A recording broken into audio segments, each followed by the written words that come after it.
Now to our interview with Rob Kearney. So Rob Kearney is a National Dairy Council ambassador, and today he was helping to highlight the European Milk Forum's Everything Starts With Milk campaign. And he was doing so in part by having a training session with the Ballina Rugby Football Club's under-13s team. So he was out there at Old Bevedere with them, and he sat down with ourselves. Now, joy of joys, the first 2 minutes or so of this interview, we lost it. There was an issue with the recording device.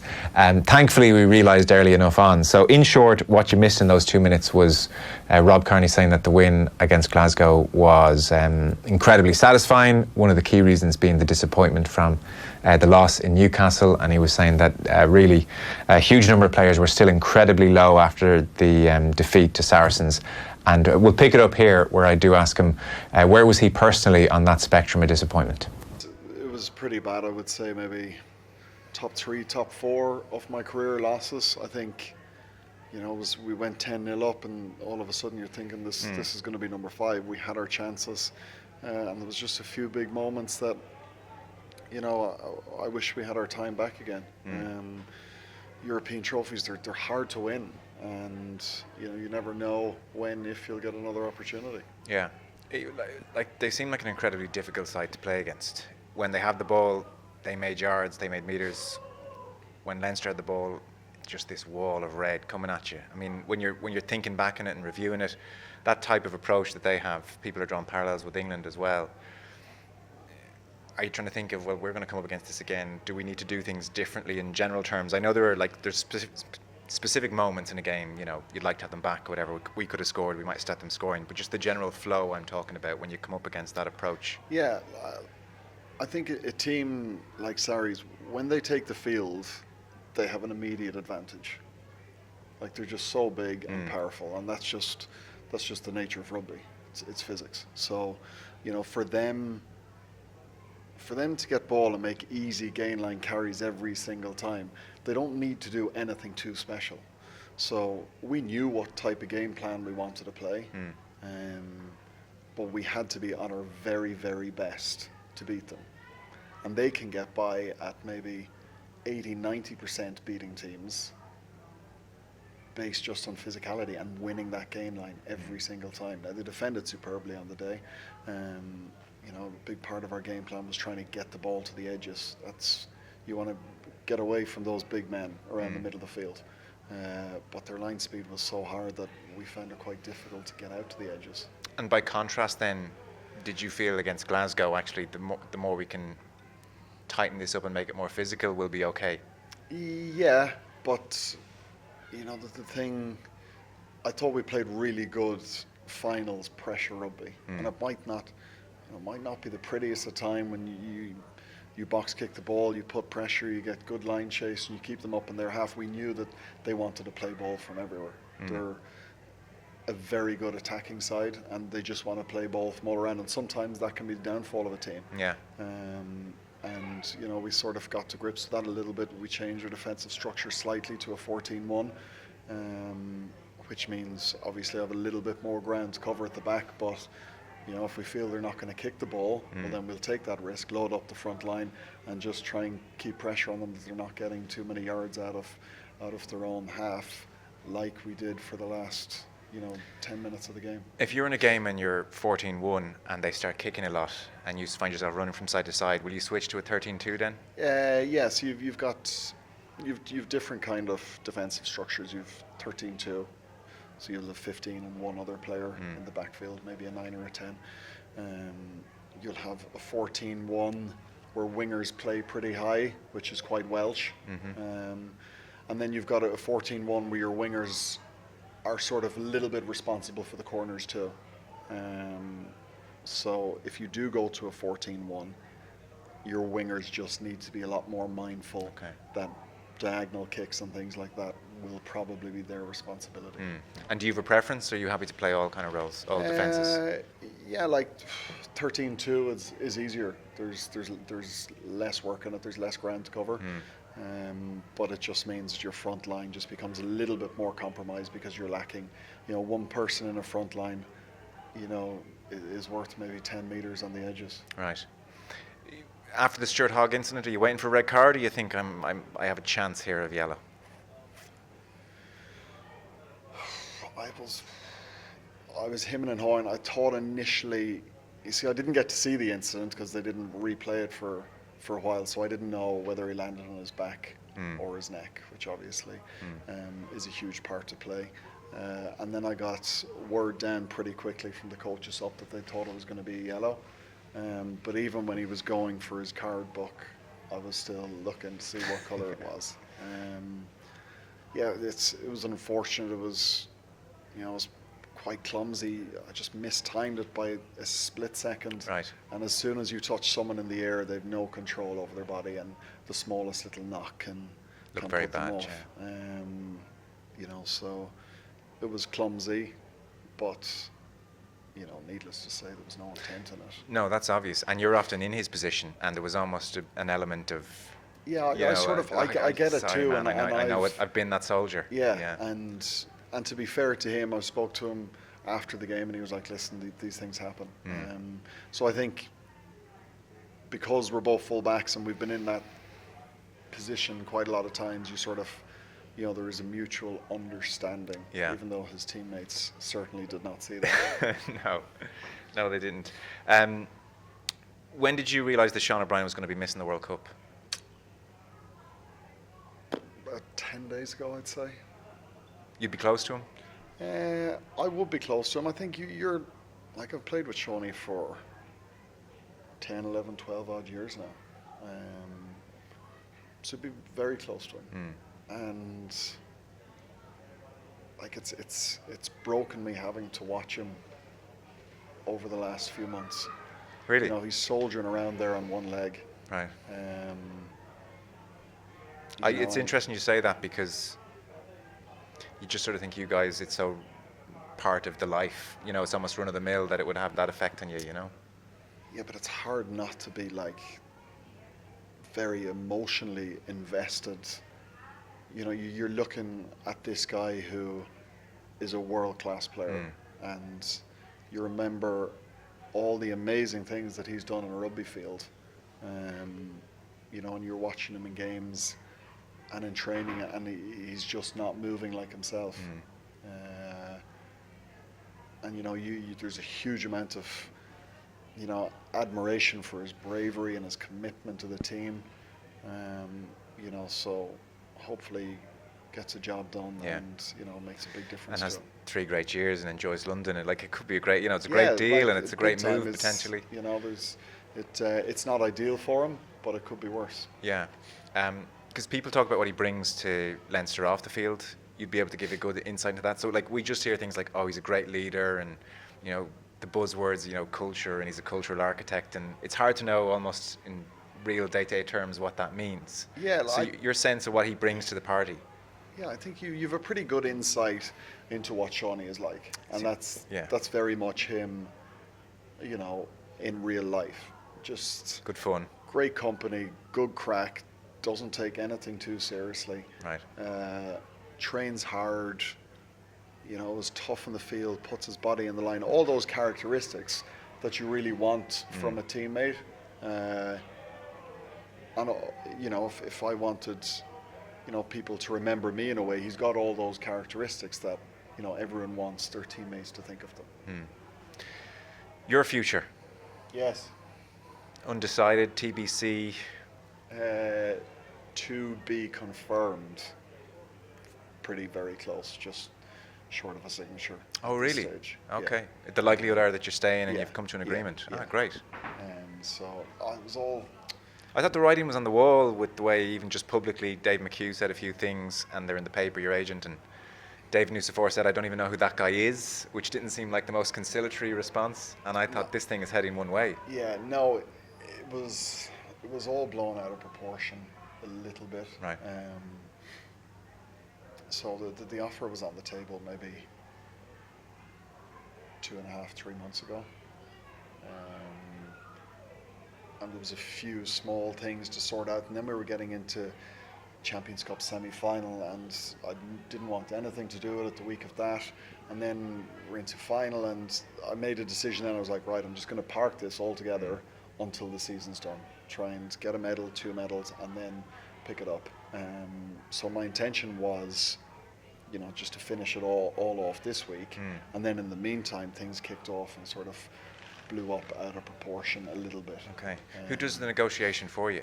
So myself and my dad have pretty much done them all down through the years. Oh, is that right? Um, So you sit in the room and talk it out face to face? No agent, no someone doing it for you? No, myself, my old man, and David Nusifora sitting down, having a coffee, having the chat. Right, okay. Um, A lot of players wouldn't feel equipped to handle those kind of discussions. No, well, I suppose, I wouldn't have sat in on them on the early years. Sure.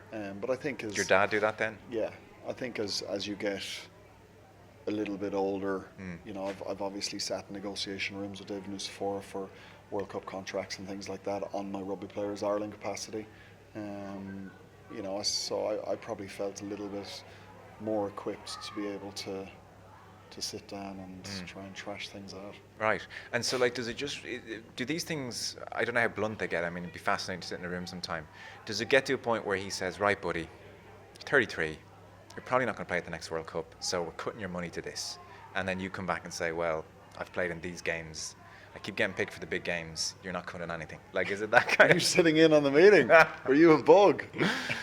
Is it that kind of... Do you know what? It's bashing heads? It's quite simplistic. It's probably exactly as you would imagine it to Right. go. Dialogue back and forth. So you have to make your case. Yeah, you do have to make your case. But I suppose I've been very lucky that my case I can try and be a little bit factual too about it. Sure, it's a good case at the moment, yeah. But part of the sticking point was 9 months versus a 2-year contract. You want 2 years. So that's where Yeah. probably the little bit of a delay was on it. Okay, and you're going to get 2 years? No. No, okay. No. Right. I get 9 months extension. So that'll take you through to the following summer. Yeah, and then Okay. we'll take it from there after that. Is that one where you just have to grudgingly accept reality and it's either that or you have to leave Leinster and leave Ireland? Is that what it comes down to? Yeah, probably. But then you get into, a little bit of a stage now where, I've played in 4 finals over the last few years. I've been at a club 14 years. The possibility maybe of getting 100 national caps is there in the future. You're with all your best friends. I'm with my brother. I live in Dublin. Yeah. If you have to take a little bit of a hit in your salary, well then, suck it up. It's, there's more to it than just the financial aspect of it. That's because I literally had jotted down the question, what I can see your book. weighting do you give money at this stage of your life?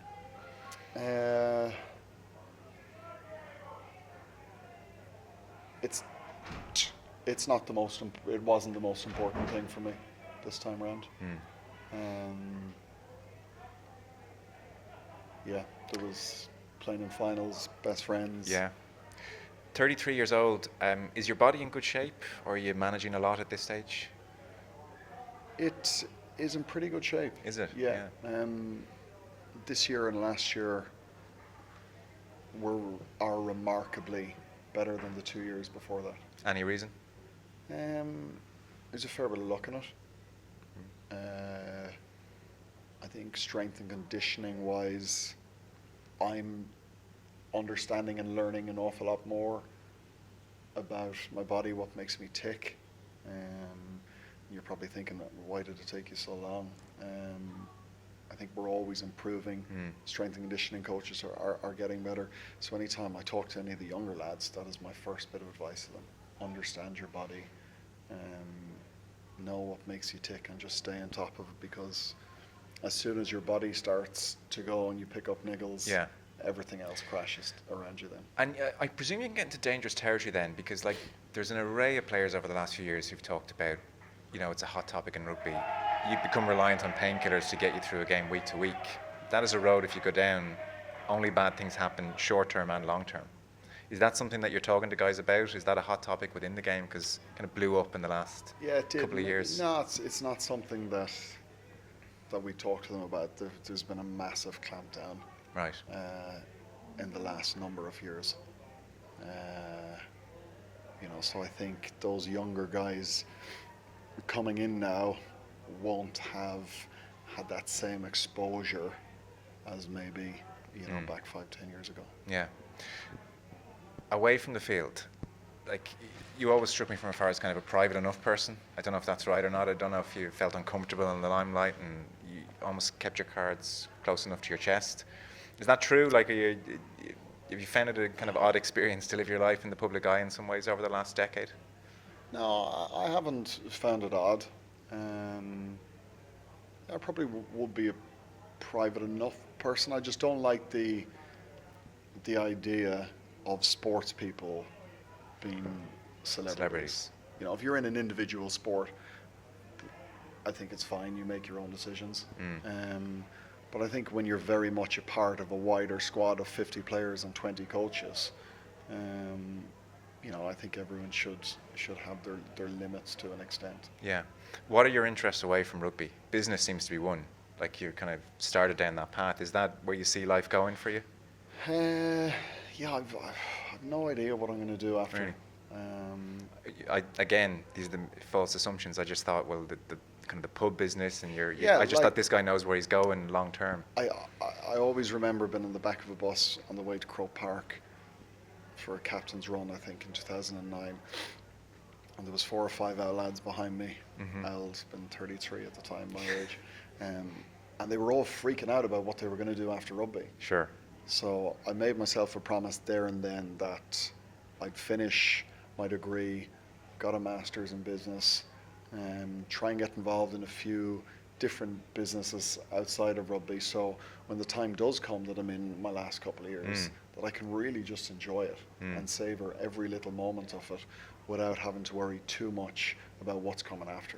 Just try and enjoy the moment that I'm in. And has it transpired that way? Yeah, it has. You're not the guy freaking out now at the back of the bus. No, I still don't know what I'm going to do. Right. But at least I've got enough things that, I might not be, overly passionate, to the point that you're getting up every single day with this massive purpose. Which you have now, as a rugby player. Now. Yeah. And for me, that is the biggest challenge for rugby players, and it's going to be my biggest challenge. Well, I think you have to accept you're not going to find that thing. Like, this is it. Yeah, I asked Stuart Lancaster. I had a great meeting with him last week. We were chatting for about an hour and a half, and he was talking a little bit about life after rugby, and I said, do you think I should just accept that when rugby's over, that I'm never going to get that same level of satisfaction again? And he said no, interestingly. And I tried to argue the case that nothing is ever going to be better than this.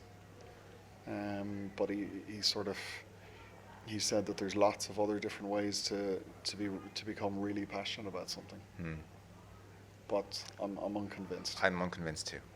Yeah. I would think. And I haven't. It depends. If you've running out in front of 80,000 people, with your singing mates, with your mates, singing the national anthem, beating the All Blacks in Dublin. I don't know how something is going to get better. It's going to be a hell of a spreadsheet that you're going to have to see. Or yeah, exactly. But listen, we'll worry about that when it comes. Actually, on that point, I was just thinking, because it's funny, you check people's Wikipedia when you're going to interview them, and I was just thinking about your life probably. So were you a boarder at Clongowes? Yeah, everyone boards there. Do they? Yeah. Okay. So like, you go to Clongowes, you're a boarder, so your free time is quite structured even then. I presume there's like study, and then you do this, and then you do that. And you slingshot from that very routine existence into Leinster, turn up at this time, wear those clothes, eat this, don't eat that. Quite a, I'm kind of thinking you as this institutionalized Brooks character from Shawshank Redemption, who's going to suddenly be free one day and not know what to do, not know how to live. Ending. I'm sure it will be. That's going to be a hell of a change not to have that routine and that structure in a couple of years, I guess. But, yeah. Well, you might enjoy it. It might be a nice thing to have. I don't know. It'll be great having your weekends and going out to play 9 holes of golf in the evening or something like that. I think that is something that you can prepare for. You can just accept the fact that you're not going to have the same structure. You're going to have to use your time better, organize things. I think you just have to accept that life is going to be very different. You think you've 3 more years in you by the sounds of things. Certainly 2 if you're looking for that. Well, 3 is probably a stretch. Is it? But I like, you never know. You know, like, could be in this exact position in a year's time if I've played in 2 finals. You know, why not keep going? It's a conversation I have with myself. You know, you hear people saying people going out on their own terms, people going out at the top of the game. Because you'd much rather obviously go out in your blue jersey or in your green jersey as opposed to having to hobble up in your suit to lift the trophy. That's not the dream ending. No, but very few people get the fairy tale ending. Sure. But, you know, if why do people want to go out on their own terms at the top of their game? Protect their legacy is the reason given. Yeah, so is that ego? Yeah, and I don't think they damage their legacy by eking every last second out and knowing for sure that, okay, I was really finished. Yeah, I think a year too much is better than a year too less. And that's sort of the attitude that I'm taking a little bit to it as well. I absolutely love what I'm doing. I'm never going to do this again. And when it's done, it's done. This has been my dream since I was 5 years old. You know, so if I can go for another couple of years and damage my legacy, I think I'm probably okay with that. Yeah. Last kind of point then is, I guess it's one of the real stresses in your position, anyone in your position, is, again, it ties in with the public aspect of the job, being talked about, idiots on the radio, TV, you know, forums probably. I don't go on them myself personally, but they're out there, they sure are. Being written off, I guess. And I think you've had a bit more of that than most, especially as like the most decorated player in Irish rugby now. You've been written off your fair share of times. And you've even had Joe Schmidt turn to you before the New Zealand game in Chicago and say, buddy, you could do the big one here, you know? And then you've had your body kind of betraying you and you're trying to work your back to fitness. And even before this Six Nations, you missed a tackle the week before. 3 of them. 3 of them, yeah. Before the England game, and people are saying, oh, could that be it? Is that suddenly time? You know, how do you go bankrupt? Slow at first and then really quickly? Maybe it's the same. So being written off in, who knows, in different areas, from a coach to the public to punditry or media, that has to be stressful. You have to be aware of that. And I don't know, how do you deal with that? It's a big question. It's a tough one because I've been asked this a fair bit and I've never really actually like properly nailed the answer. It is very stressful, yeah, because you take it personally. Do you? Yeah, you have to. Like, it's your job. You know your family are reading it. And can you dismiss it as, well, they don't really know what they're talking about? It's easier to dismiss when you're getting picked every week. You know, because you'd like to think that the coaching staff know more than you know, someone on a keyboard. Yeah. You know, I suppose I've gone through a few tough years where it really did get to me and we weren't winning things, and you know, I started to question my enjoyment playing for the national team, and then because you started to associate it with stress and just being stress, criticised. and you're going into Six Nations camp and you're thinking, here we go, 2 months of abuse now coming up. Really? Yeah. So then, or certainly scrutiny anyway. Yeah. Probably abuse as well. Yeah, both. They go hand in hand, don't they? Sure. Everyone gets it at some stage. And then you get some big wins. You know, you beat the All Blacks twice. You get another Grand Slam, and then you start to, you know, and I don't mean this in an arrogant sort of way, but you know, you have your medals there. No one is ever going to take them away from you. You know, and I wouldn't. I'd take all the abuse years over again, you know, to have those memories and those medals, because you know, opinions will come and go, but you know, you have that stuff for life. Yeah, I'm sure you've sensed a change in the opinion in the last 24 months. You know, that like your experience, positional awareness, and like you're in great shape, and it's great to hear the fitness is good. I think. Stop it. But there has been a sense of, well, actually, hang on here. Like, Yeah. we maybe took this a bit for granted. It's not an easy position to play in for a start, and I don't know if you've sensed that as well. There's like Yeah, a little you're in a bit, sweet but spot. To be fair, I've played much better in the last 24 months than I did the 24 months previous to that. True, of course, you know, So, you know, I'm able to understand that the reality of the situation as well. Yeah, I guess it'll never go away. So are you kind of like 2, 3, 4 weeks off, and then it's World Cup prep? Is that the deal now? Yeah, we're in on June 16th. All right, okay. Yeah, so we've got our 10-year reunion tomorrow, Wednesday, so I'll have a bit of a blowout this first week, bit of sun the second week, and then a bit of training the third week.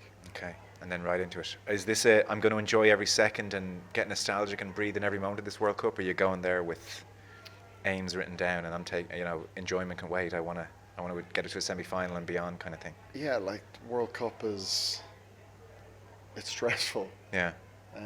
But they're very exciting too, and if you can go to a World Cup and achieve something that no Irish team has ever done before, that would be incredible. So you're going with a little bit of anxiety, you're nervous, but there's a huge level of excitement as well too. Well, listen, very best of luck. Enjoy the few weeks off. Brilliant. Survive the next 2 nights, and we'll talk to you again. Cheers. Thanks Cheers. a lot.